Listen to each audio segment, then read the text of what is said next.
young man from Catadupa, Richmond Hill, was just 20 years old when he claimed to witness something he still can't explain to this day.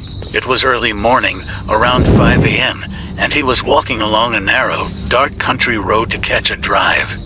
In certain parts of the country, getting a drive that early was rare. As he made his way down the road, he looked for his lighter. He left it at home. John was tired, and there's my lighter. Up ahead, he saw a man walking alone. Yo, boss, you have a light? May have 5 matching sticks. You can take 2. He struck the first match, and that's when he noticed something. The man was smiling, but the smile wasn't normal. His teeth looked like they were growing. He shook it off. The first match burned out, so he lit the second. This time, it was clear. The man's teeth were really growing. Long, sharp, and natural. He kept his cool, said thanks, and walked away really fast. Still needing a light, and trying to convince himself it was nothing. He kept walking. Then, he saw another man.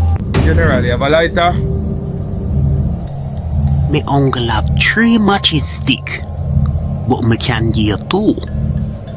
He took the matches, struck one, and there it was again. Those growing teeth. Every time the match flared, the smile got wider, the teeth got longer. Now, he was scared. He picked up the pace, then saw a third man. This one, a completely different face. He convinced himself Duppy not real. Elder, can give me a light? Young man, we have 1 matches left, but you can have it. That's when something clicked. The first man had 5, gave 2. The second man had 3, gave 2. This man had 1 left. It was a pattern. His heart nearly jumped out of his mouth. But he stayed calm. Because in Jamaica, we know, Duppy love fear. Me good still, give thanks, Elder.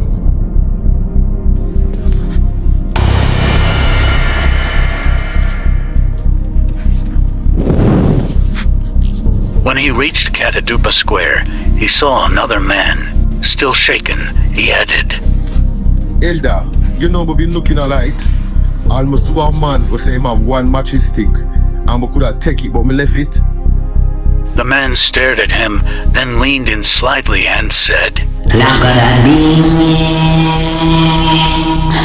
That was it. The young man took off, ran all the way back home. But the terror followed. Behind him, in the wind, he heard a voice chasing him.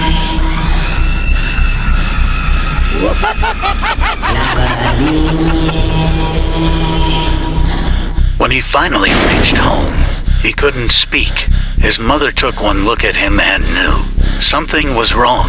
She rubbed him down with oil, put salt in his mouth, and asked him what happened. Trembling, he told her everything.